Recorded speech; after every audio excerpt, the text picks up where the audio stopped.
Welcome back to another Boxscore Geeks show. Don't worry, we didn't actually take a hiatus. Brian and I did record a show last week. We just haven't put it up yet. We had some technical difficulties. Hopefully, by the time this is up, that'll be up as well. We have back on with us Patrick Minton to talk all things NBA. You had two great articles this week. And the Geek Cat. Don't forget about the Geek Cat. Oh, yes, Geek Cat. All right, so what I was going to say is you prompted us to post. I really liked it, like the geek takes, where you, me, and Arturo all gave a take on the trade that just went down between Boston, Golden State, and Miami. I think your opinion changed a little because I think the contracts were a little different than you thought. We all gave our takes.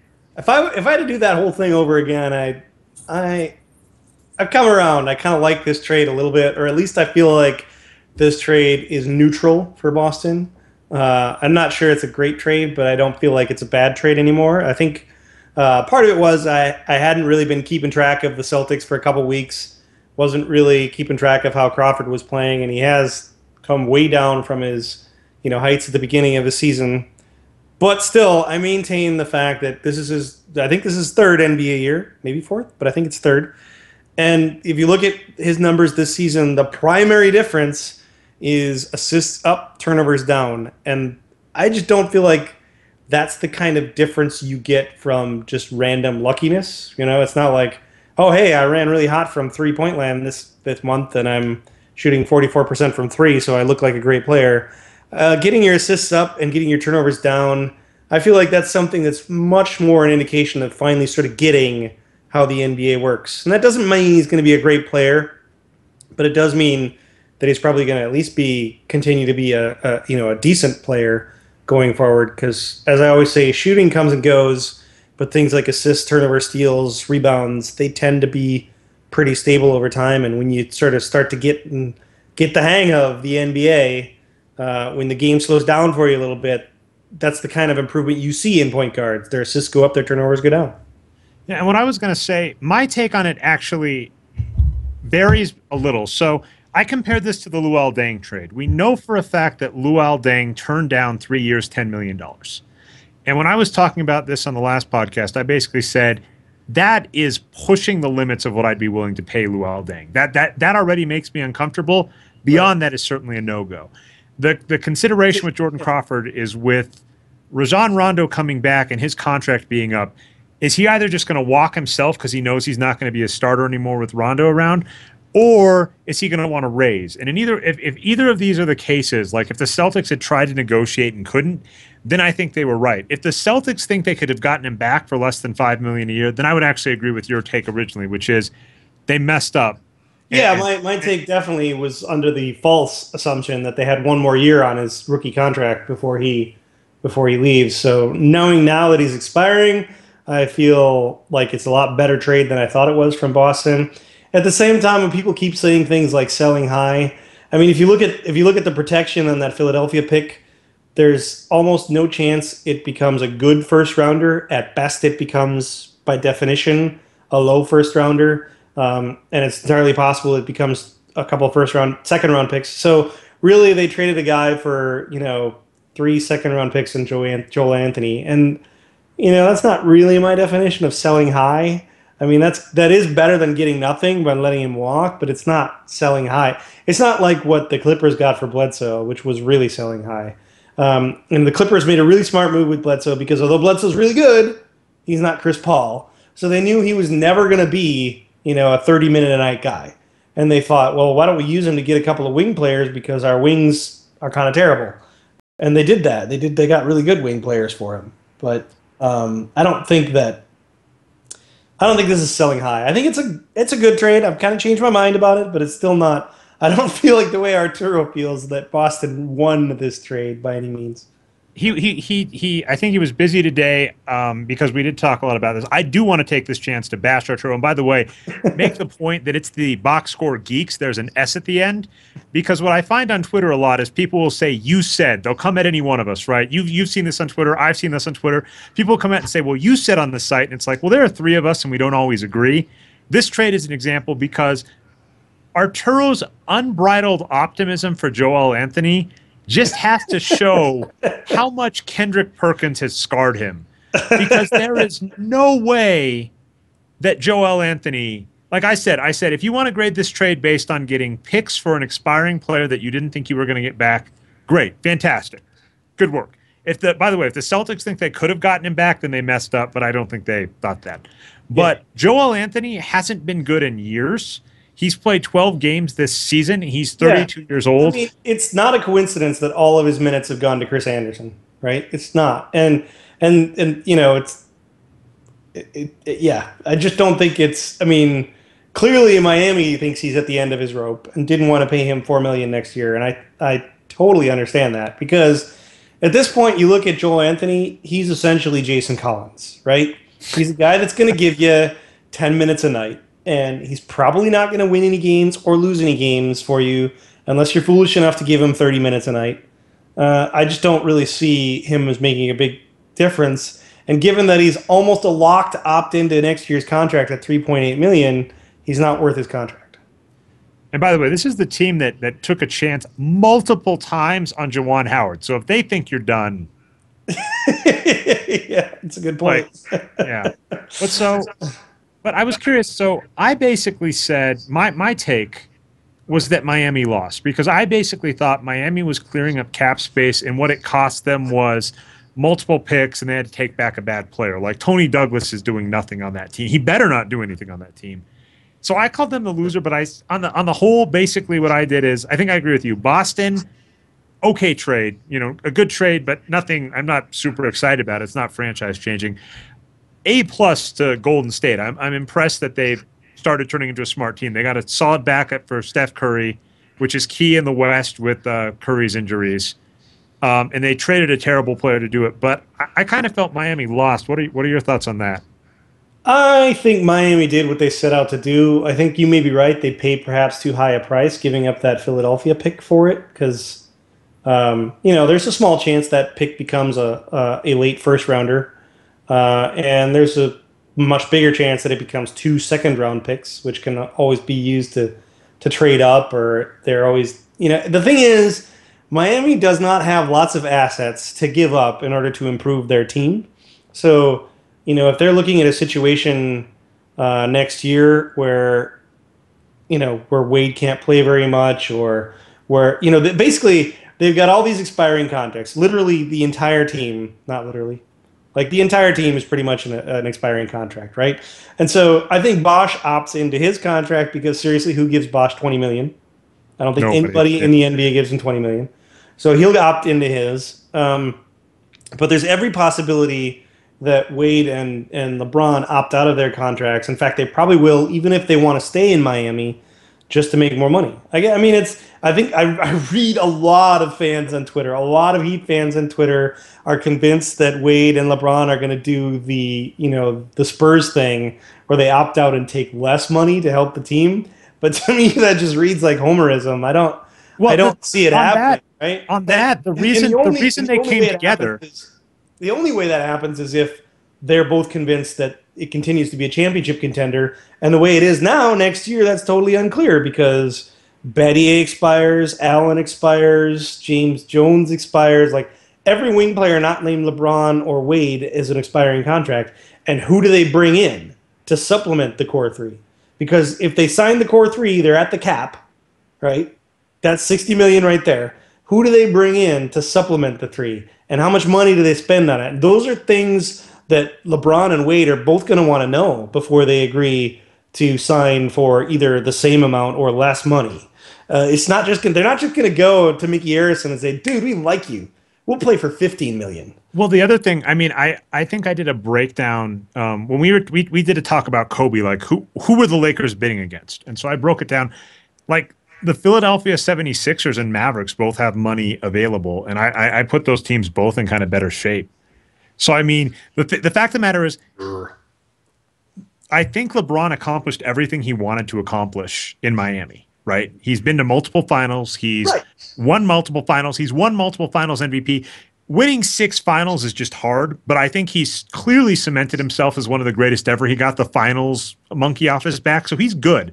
I think he wants to. I would guess he would go for money, and there are teams. I don't know if I agree. If he wants to do money, Go ahead. I think, if you look at the NBA salary cap rules, he makes 20 million now, and I think if he opts out, he can make like 22 or 23 million. Like, I don't think there's a huge raise he can get because you're only allowed so much percentage raise because he's already over the NBA's maximum, and the only reason he'd be eligible for more than 20 is simply because he can get a raise over his current 20, right? So I'm not entirely convinced that it's about money for him, but I am convinced that he's not going to just take a big pay cut and play for 12 million or whatever out of the goodness of his heart. He might be the type of person that would do that to be, become part of a dynasty. But then if you're the Heat, you got to prove that you're actually willing to put a dynasty in place to make that happen. And I'm not certain that they've demonstrated that yet. I mean, he might look around and he might find a different team and decide to play there and win 4 more titles, right? I'm not really very familiar with the cap situation, but I mean, and call me crazy. This is a little bit of a crazy idea, but doesn't Houston still have a lot of money? Would he go to Houston for like 12 million and then just decide to win 8 championships in a row with James Harden and Dwight Howard? I mean, I don't know what's in the guy's mind. I don't. I do know that they don't have money left. But if they cleared like Ashik and Lynn, I mean, in theory, if he wanted to go to Houston and told Miami there was no hope, Houston has assets that they could trade for LeBron. I'm not saying he's going anywhere. All I'm saying is that this pipe dream of Miami fans that he will take less money, the only reason he would take less money is to win championships. So he's going to do it wherever he thinks the greatest chance of that is. And that's if, we're putting it if, he wants to take less money. If he doesn't want to take less money, then forget about it. Just pay the maximum and you're done, right? But, I mean, if he's taking less money, he's not doing it because he doesn't care about money or because he's your buddy. He's doing it because he wants to win championships. So you better prove that you're going to win a championship if you sign him, right? That's going to be his. I mean, those are the 2 possibilities. You can argue there's something in between that, maybe he's just going to throw darts at a board to figure out where he's going to play. But the only logical assumption is that he's either going to sign for the maximum money or he doesn't care about money but cares about championships. There's no middle ground where he's like, oh, okay, I'll take 10 million, but I don't really care if we win. That's not going to happen. I would agree with that. And so I guess, I mean, this makes it a little sadder to not have, not LeBron, I almost said LeBron, Arturo on to state his point, because it sounds like we're mostly in agreement. But I think this move kind of segues nicely when you're talking about the state of the NBA, and you brought up, for instance, Houston. But bringing up like Arturo's power rankings and how things are shaking up. Because that's definitely interesting. Portland has cooled down a little. Indiana, whatever. Indiana's amazing this season. I don't know what happened. San Antonio, because you mentioned like pay cuts. The reason players on San Antonio take pay cuts is because San Antonio is best in the league yet again, unsurprisingly. But amongst all these teams that are kind of at the top that we've been talking about the last couple of weeks, the team you wanted to talk about, and of course matters a lot to me, was Toronto because of their amazing GM. Oh, yeah. Also one other thing, your webcam is frozen. I think if the listeners might like the watchers might like seeing you emote more. So I don't know if you can subtly reset it while we're talking, but if you can. You guys can't see this because I see this. I think Brian can't, so I don't know. But anyway, we wanted to talk Toronto. I'll turn it off and on again and see if that helps. Yes, the classic IT crowd. I don't know. Now we'd have to. It's too fast for Brian, but yeah, if you could have gotten IT crowd image up there quickly, but maybe in post production if we ever start doing that. But you want to talk Toronto? I'm absolutely happy to talk Toronto because I think Masai Ujiri, if he does nothing else this season, should be GM of the year. He won't get it. That's going to go to Daryl Morey, but I think Masai should get it. Yeah, I don't know why Daryl Morey would deserve it because Daryl Morey, his big move was signing Dwight Howard, which of the 29 other GMs in the league, I don't think any of them would have thought that was a good idea. So I'm not exactly sure. I mean, I'll give Morey credit for being in a position to sign Dwight Howard in the first place, but he wasn't the only one. And it's not like he sat there and said, I know, I'm going to sign Dwight Howard. No one else thought of that. So I just don't think he really deserves the Executive of the Year award. I think Ujiri definitely deserves it, but he won't get it because he won it last year, and we can't have that, right? I think the more likely candidate is going to be Larry Bird, just based on how much the Pacers have improved, even though Bird didn't actually do anything particular this season to make that happen. He's probably going to win that. Didn't he already do the same stupid trick where he won GM of the year? That was 2 years ago, right? He won it, even though he didn't actually do anything in that particular year. I mean, what really is driving the Pacers right now is that not just Paul George, but also Lance Stevenson. Both of them, it's kind of like they went, I don't know, maybe they went somewhere on vacation together this summer and they said, dude, when we get back, we're just going to skip right over this all-star bullshit and move right into like all NBA. And both of those guys have gotten so much better. And I'm seriously, if you saw that coming, and then I'm not talking about the fact that they both got better, but how much they got better. If you are a fan claiming you saw that coming, congratulations. I don't know why you aren't living in a private island with your stock market earnings, because that was really hard to see coming. But, I mean, that you can't lay that on Larry Bird's. I mean, I'm more than happy to say Larry Bird did a good job in the last few years, but I don't think he did anything particular this offseason. In fact, I think the Louis Scola signing was not a good move at all. But, you know, he's probably going to win it based on the fact you look at the Pacers record last year and you look at their record this year, everyone's going to go, holy cow, and probably give him that award and Fogel the Coach of the Year award. Yeah. But I think if you look at it's really what Arturo said. If you look at what Ujiri has done, you know, he took a roster full of contracts nobody wanted that was going nowhere, and it's like 3 months later, and now they're full of contracts everybody wants, and they're looking like they're going to fight for a division title, and they're probably going to make the playoffs, and DeMar DeRozan actually looks like he's going to be a functional NBA player. It's kind of crazy, the transition that team has made. Yeah, and I mean, I was skeptical just in general, just anytime you see a team, you think, he can't do this twice, right? Because he did this with the Nuggets. He came into the Nuggets, he got rid of Melo, got good assets. I think injuries actually don't make people realize how good that trade was, because he got back Danilo Gallinari, Wilson Chandler, when Wilson Chandler was actually looking more promising young. He got back some good assets in the Denver trade, and they just happened to be injured most of his tenure. Oh, yeah, I think most Knicks fans feel like they got fleeced in that trade. Most smart Knicks fans. And I mean, even that trade, what made that trade brilliant is he found a team that basically said, you can sign Melo outright next season, but what if you just give me all your assets now instead? And they did. Yeah, that was a pretty good trade.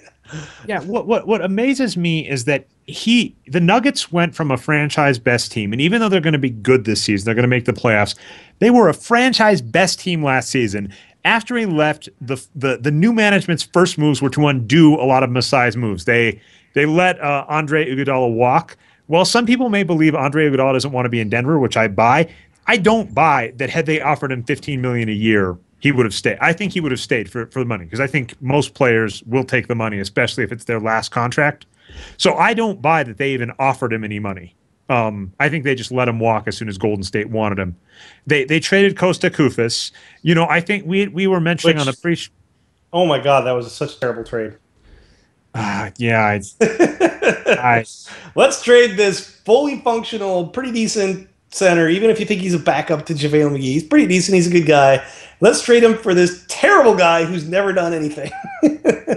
And then I think we were talking J.J. Hickson and Kenneth Faried. They're underplayed, but you were mentioning that they are redundant in skill set. They're the same player. That's They're fine. the same player. But that's the point is, I think they signed J.J. Hickson because their expectation was they were going to trade Faried. Remember, Faried was on the blocks for Shumpert early in the season. So, I mean, basically what this team did is the new management came in and basically said, we're going to undo everything Masai Ujiri has done, despite the fact that this got us the most wins we've had in franchise history. Meanwhile, he goes to Toronto and in very short span turns them around. So I think it should be clear that Ujiri is an amazing talent, both by his addition and subtraction to teams, but I think we agree he probably isn't going to see another award. Well, yeah, and we were talking about, and maybe this is a good time to bring this up. The Boxscore Geeks are going to be at the Sloan Sports Analytics Conference, and we're thinking of T-shirts to make to get our pictures taken with some NBA celebrities, and obviously the people we think are celebrities are guys like Ujiri and Hinkie and Morey. You know, we're not talking about NBA players, but we were thinking one of the T-shirts we should make would say something like GM tip number 5: if Masai calls, tell him I'm busy. And I'd love to open it up to the viewers to see what they think are some other great T-shirt slogans. And I'd love to like have the slogans all sort of revolve around this concept of here's a tip for NBA GMs. Tip number 5: if Masai Ujiri calls, I'm busy. Yeah. I like that. And then the shirt I have, because he will be there. Phil Jackson will be there. And if I get a chance to shake his hand or meet him, I don't know how I'm going to respond there. That's just going to be amazing. If that happens. I love your idea of a shirt that says, I want Phil to coach my fantasy team. Yeah, especially because my fantasy squad, this might be a good, do you want to talk the Wolves at all? You are wearing a Minnesota jersey. I decided to go full-blown fan mode tonight. I was actually wearing a relatively respectable sweater from my work day, but I decided to change into fan mode because, I mean, this team clearly needs me. So my fantasy squad has Kevin Love, Andrea Karolinko, and this season I'm making a comeback. I'm no longer last in the division, but I've been debating renaming my squad next year to the Timberwolves because I've just been decimated by injuries, and some of my players are Timberwolves. We were talking. I got no sympathy for you because I started the season with Derrick Rose. Then I got Eric Bledsoe. I got Michael Kidd-Gilchrist. I got Andre Miller, who's not injured, but he may as well be because he's never going to see the court. I got Tony Allen. He's out too. I mean, I got no sympathy for you. None at all. By the way, just one last crack at the new Nuggets management. If you're siding against Andre Miller in Denver, that's like, I don't know what to do with you. This was George Karl's golden boy. Everybody's loved him. He's been a workhorse. He's been the consummate professional in Denver. And if your new management is fighting with him, you don't side with the management. But anyway, sorry. Yeah. So on to the Timberwolves. They've been a good team, and in fact, Arturo's power ranking has them shooting up. The issue, of course, and we've talked a little bit about this. I should write an article about this at some point, or you should actually. You've got more insight. Is about why they can't win close games. So this is interesting. They might be one of the weirdest statistical anomalies ever. So they have like a point differential that's like 7th in the league, I think. They lead the league in blowout wins. They have 8 wins of 20 or more points. They also lead the league in losing close games. They're 0-11 in games decided by 4 points or less. And then if you break it down, and it all boils down to how they score by quarter. If you break it down by quarter, I think they are first, then second, and then like in the top 5 in the first quarter, second quarter, and in the third quarter in offense. They are 27th in the league in offensive efficiency in the fourth quarter. And what this boils down to, I think, is that in the fourth quarter, when teams crunch down, the Timberwolves cannot score. And I think the perfectly logical explanation to this is that they cannot shoot from beyond the three-point line. They have 2 players on the court regularly in Martin and Love that can shoot well from behind the three-point line. And then they have sort of a third in Rubio who's sort of kind of emerging as a guy who, if you give him space and time to spot up, he can shoot pretty well from beyond the three-point line. The problem is the way the offense runs, that's never his role because he's always the primary ball handler, the guy dishing the ball, not the guy spotting up. So they have 2 guys in Pekovic and Brewer who both can't shoot three-point line from behind the three-point line. And teams double-team Pekovic and they double-team Love, and they just dare Brewer and Rubio to shoot. And since Rubio's the one with the ball, it's actually really hard to get free and shoot when you have the ball, especially when you're a player like Rubio who cannot finish at the rim to save his life. So, by just sort of really clamping down, they could shut down the Timberwolves offense in the fourth quarter. I think Rick Adelman has got to start mixing things up. I think Budinger has to see a lot more time in the fourth quarter. I think you've got to run some offensive sets where Rubio's not the primary ball handler so that he's free to post up. You got to get Corey Brewer's ass on the bench because he's not a good offensive player and he's not good enough on defense to make up for those shortcomings. I think you've got to play the types of sets where Love spends more time on the perimeter so that Pekovic has more room to, you really have to be running an offense where if the other team wants to double team Pekovic, you say thank you and you shoot a 3. And that's the kind of offense you should be running. And right now they can't do that because they have at best 2 players that can shoot from beyond the three-point line, and one of them is actually spending a lot of time in the post. So they really have tons of trouble scoring in the fourth quarter, and I don't think that problem's going to go away until Rick Adelman mixes up the lineups a little bit. Yeah, we'll have to talk about. We talk about how players don't change, and Dave's talked about how coaches don't matter. In some future point, you said a really great point that I'll just throw out as a teaser to the audience, where you were saying we talk all about how coaches don't play or how players don't change. We need to talk more about how coaches don't change. But that, what I actually want to end on is you did two really fantastic articles. I wish my Photoshop skills were better. I'm throwing that out there. If anybody out there as a fan is good at Photoshop, I really wanted to try and do a photo of you next to JJ Barea. If only I had had somebody to take my picture when I was in that elevator. Yeah. But I'm telling you, I don't really know if I have a way to prove it here in my house, but I'm telling you, I'm 6 feet tall. I'm pretty much 6 feet tall. I'm like this much short of 6 feet tall. And Barea is just as tall as me. I'm sorry. He's not 5'8". He's not 5'9". He's almost 6 feet tall.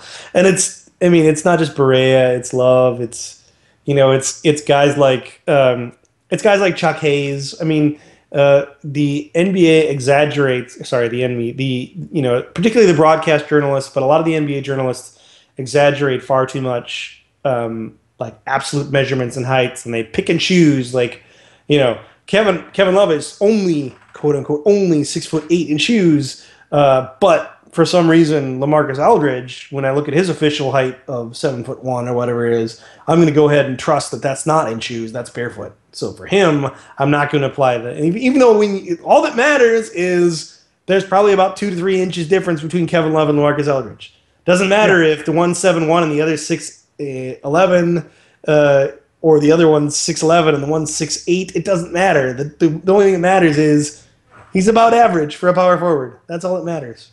So one thing, I've thought a lot about this too, by the way, which is funny, which is people are good at noticing stats that correlate with success. Of course, in the NBA, being taller correlates with being better. That's Dave's short supply of small people. But as soon as you get actual production that you can measure, using the correlative stat like height in lieu of that is just foolish. So the fact that people look at Kevin Love and go, well, he's not that tall, or, I hear this about Fareed, he's undersized. It's like, I don't care if he's undersized. He's one of the best rebounders in the league. I don't care if the other people are 5 or 6 inches taller than him. He's going to get the ball. So why would I put a taller player in instead of him if he's going to be the one getting the ball and I'm putting him in to get the ball? Yeah, I mean, the argument that comes up most is defense, of course. People say, well, if you're not tall enough, you can't defend the position. And I think that's, first of all, I think that's bullshit. I think Dennis Rodman proved long ago that you do not have to be tall to to defend the power forward position. And second of all, it's, at some point you ask yourself if that matters. I mean, we talked about this before the show, but like, let's say you're bad at defense. Well, does it matter if you're so good at offense that you present a net positive? That just means maybe you need someone else on your team that's really good at defense, right? You don't have to be great at everything to be a net positive. Well, one of the things I thought, and I mean, of course, there were concerns about Shaq late in games, but of course, the rules allow you to swap out players more easily for defense and offense. But, imagine if Shaq only got 24 minutes a game in his prime, and the justification people gave is, well, he's bad at free throws. And I kind of view that the same, where I think it is, okay, you're right. They're not great at this one skill. But for them, for how good they are at everything else they do, Fareed is so amazing at rebounding and shooting efficiently that for you to say we shouldn't have him in the game 30-plus minutes a game means he would have to be so bad at defense that literally he would be like handing the ball to the guy and just like standing out of the way and just watching them go. And that does not happen. Yeah. I got nothing to say to that. I agree completely with that metaphor.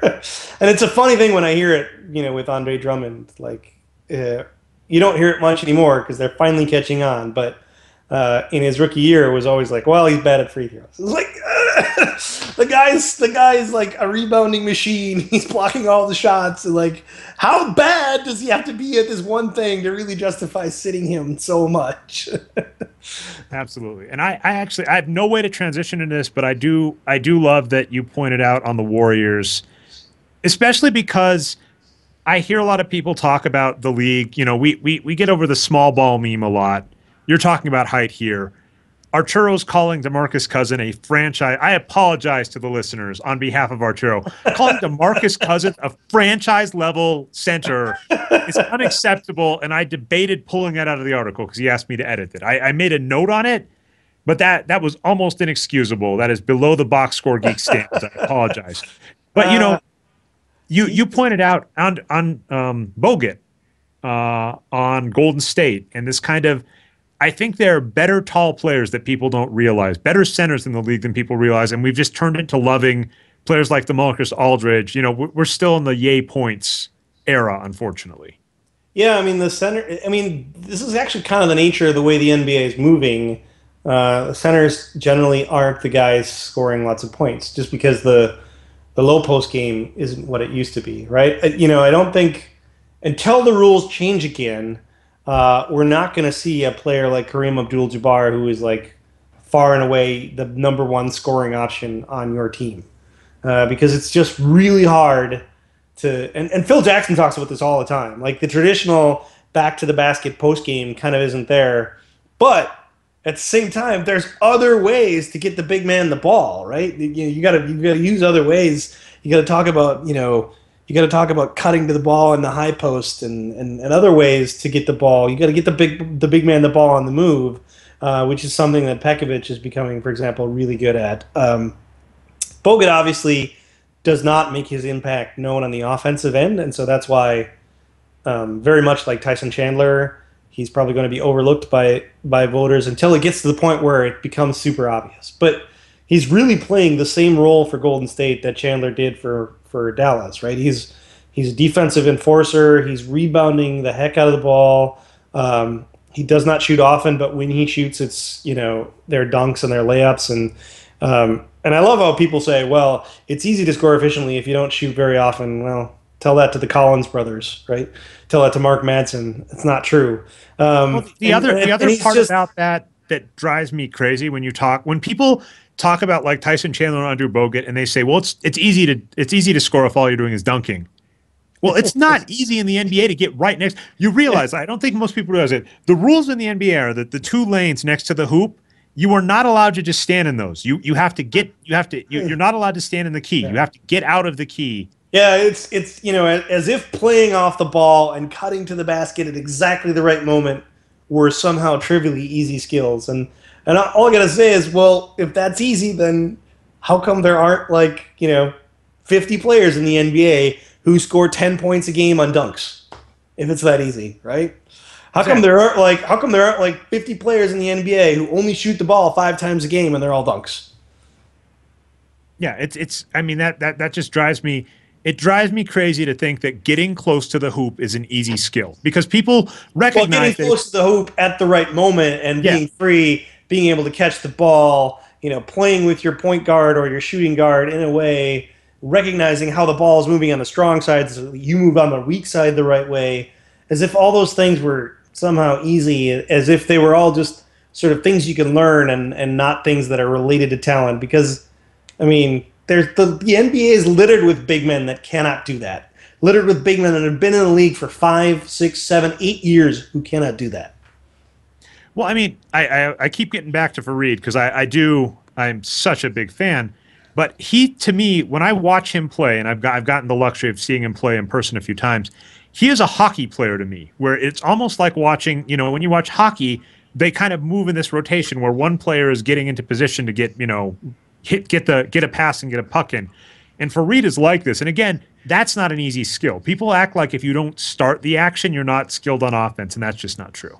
Yeah, I agree with that. Yeah. Yeah. But I just think it's ironic that, considering how well the Warriors are doing, especially lately, that Bogut's not getting any of the good press. David Lee gets a lot of the press. Curry's always going to get a lot of the press. I get that. Klay Thompson's always going to get a lot of the press. I get that too. But you would think, especially in the circles that you and I are in, the people that we listen to, you would think we would hear more about Bogut, considering how well he's playing. Well, especially, we were pretty harsh, and we were harsh on the Warriors a lot when they first got the new management because they kind of seemed floundering. They were signing Kwame Brown. You'd hear they were going after Nene, and then they would do something stupid. but they've been doing well the last year and a half. You know, the trade for Monte Ellis for Andrew Bogut clearly paid off well for them. Paid off huge. Picking up Andre Iguodala when both the Kings and the Nuggets were too stupid to offer him the money was a good move. You know, Curry. We talk about extending contracts, right? They actually extended Curry the right way, you know, where they got a discount. They said, we're going to offer you your extension now, or we're going to offer it to you for like $44 or $48 million instead of offering you the max. Right. And that was and of course, Curry and his agent have to be kicking themselves now. Yeah, I mean, you got to remember at the time that happened, he still had quite a history of injury. And more importantly, last year's playoffs hadn't happened yet. After last year's playoffs, there was no way anyone would have given him less than the max. Yeah, I agree. But that's all I'm saying is that it's like, oh, had you waited a year? Well, yeah, you know, if they wait a year and then they pay the max, that's fine too. I don't understand these teams that go and they pay the max right away without waiting to see what's going to happen. Like, I mean, I get it. If you've got a player like James Harden, where the market is the market, and you just want to get that contract done, and but I don't get it. You know, with guys like when Toronto first extended DeRozan, literally the entire NBA was scratching their heads, going like, "What the hell are you paying DeRozan for $10 million a year for? You don't know what anyone's going to pay for him in the offseason." No one's paying 10. Yeah, I miss Colangelo. In fact, I was pretty sure the way it was going, I was pretty sure they weren't going to offer him an extension at all, right? And instead, they're like, "Oh, well, let's give you $10 million for 4 years," and Toronto fans everywhere were like, "Ah!" And now it's looking like he's kind of worth it. But here's the thing: is like, you know, he's worth it, yeah, but it's not a bargain. There's a difference between worth it and a bargain. Yeah, you've said that a lot, and I think I might have mentioned this in the last podcast, but I've loved your point on this, which is if you sign a team full of players that are worth it, you get a 41-win team. Yeah, exactly. That's exactly what you get. If you sign a team full of players who are exactly worth their contracts, you get a 40-win team. And your cap's full, and you got no flexibility and no way to change things. Like, if you look at a player who costs $10 million and he's worth it, you should be avoiding those contracts like the plague because you only get $60 million to play with, right? And you're going to need, if you want to win championships, you're going to need two guys who are making the max and who are worth more than the max, because that's the whole point of max contracts, right? The reason there's a max contract in the first place is because NBA owners know, well, if we didn't have a max contract, then I'd have to pay LeBron James $40 million a year, and I don't want to do that. So I want to make my max contract. So by definition, there are players who are worth more than the max, and you sign them for the maximum. So you got two guys like that. That's $30 million. That's half your cap. Congratulations. You do not have room to give away $10 million contracts that are fair. You've got $30 million tied up. You need to sign people at $3 and $5 million contracts that are fair, and you need to sign people at $3 and $5 million contracts that are unfair, like rookie contracts or like totally underappreciated players. Like Matt Barnes, for instance, is a Robin Lopez. How happy is Portland right now to be paying Robin Lopez $5 million a year? That's a crazy good deal. Wow, he's 5 and Brooke is 5. That's funny. Right, and right now you look at before the injury, you look at Brooke's contract and you're like, it's fair. Well, which would you rather have? Brooke Lopez at fair? Or Robin Lopez at, oh my God, I can't believe how much I'm exploiting you for $5 million, right? It's a no-brainer. Robin Lopez has been fantastic.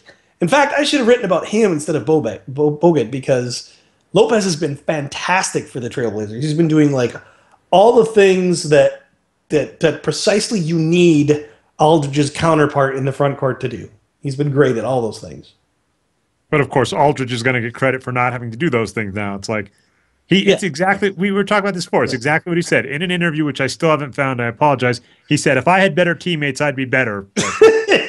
I guess so. At the time, he was, I don't think he named him, but he was talking about J.J. Hickson. And he was talking about, well, if I had a center who could block shots and stuff and defend, I'd be much better because Hickson, as good as Hickson is at rebounding, he's not really great at those things, right? So it was kind of an indirect dig at him, and I'm kind of amazed that the media didn't make more of it when it happened. But we all kind of made fun of it because we were like, oh yeah, well, basically, we all said, well, Marcus, if you could rebound and defend, you'd be better.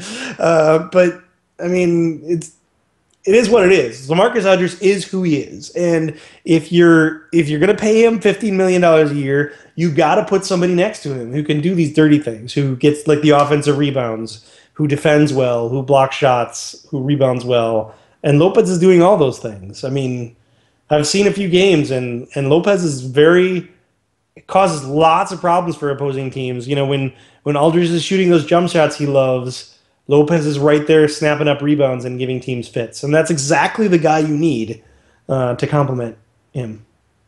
Yeah. All right, so we're right about at time. One of the things I want to end on, you mentioned this a little bit in the show already. We are going to Sloan. We're looking for T-shirt ideas. I don't know what we can do Zazzle pretty easy, so it's not like it's hard to do production, but it would definitely be fun to have some stuff to show off. Last year I wore a shirt that said the average value of a win is $1.57 million. The average NBA team doesn't know, or NBA GM doesn't know that. And I would love to be able to get a lot more pictures. And we'll have 3 of us this year. So like last year, Arturo and I had to split up. This year, we might be able to have one of us carrying a camera and trying to, track down Phil Jackson and asking him a few questions. So that is if we can get him to just answer one question, that'd be awesome. if he just turns and says something on camera, I'll be good. But yeah, if he gets one question. Actually, we need to think about this. If we run into Phil Jackson and we have very little time, what are we going to say to him? You get one question. What's it going to be? Maybe our viewers can help us out. We have 30 GMs. Hopefully, we'll run into all 30 of them at some point. Although well, not all 30 it wouldn't surprise me if there are a few GMs like New York that aren't going to be at Sloan. But every GM we run into, we'd love to ask them one question. So, what would be our viewers' question if we run it? Because we want to ask questions that the normal mainstream press does not ask. The roughest thing to me is I ran into Kiki Vandeweghe. And, we talk on the Wages of Wins group and back channels about, how the mainstream, sometimes they have that problem of not speaking it like it is, and these articles are, too complimentary. And, I ran into Kiki Vandeweghe and I went, if I want to get a picture with him and talk to him, I certainly cannot express my opinions of, say, the Kenyon Martin trade. And so I do give a little credence to that, where it's like you have to be a little polite if you're in the media, because otherwise they won't talk to you or you won't talk to them. Yeah. So obviously nothing mean. I'm not going to go ambush a GM and be like, what the heck? Unless you're like Frank Isola at the New York Post. Wait, or is he the Times? I always get it mixed up. I don't know New York media. Yeah, I was going to say we did see what is it, Buford from the Spurs last year. That was cool. So we need to think of something good there. Like, yeah, I don't know. Yeah, I mean, you only get like a quick soundbite, so you got to figure out what questions you're going to ask. Absolutely. So help us out if you've got time, and help us out on T-shirts if you have any ideas. Yeah. All right. Well, I think that's all I got, Patrick. Oh, yes. Nice. And the cat, I take it the cat's gone, so the geek cat doesn't want to say bye. The geek cat has left me. Yeah. Yeah. 40 minutes is too long for the geek cat. All right. Yeah. She got bored. She doesn't really like basketball. Really? It seems like it'd be fun for a cat to watch because, there's a lot of movement and. No, I think the ball is, the contrast between the ball and the background is too low. So it's not enough, not enough ability for her to go like this, like in tennis. Oh, tennis is fun. Yeah, I enjoy watching tennis. All right. Well, clearly we're out of stuff for this week. We'll see you again next week, everybody. And thanks for any feedback you leave us.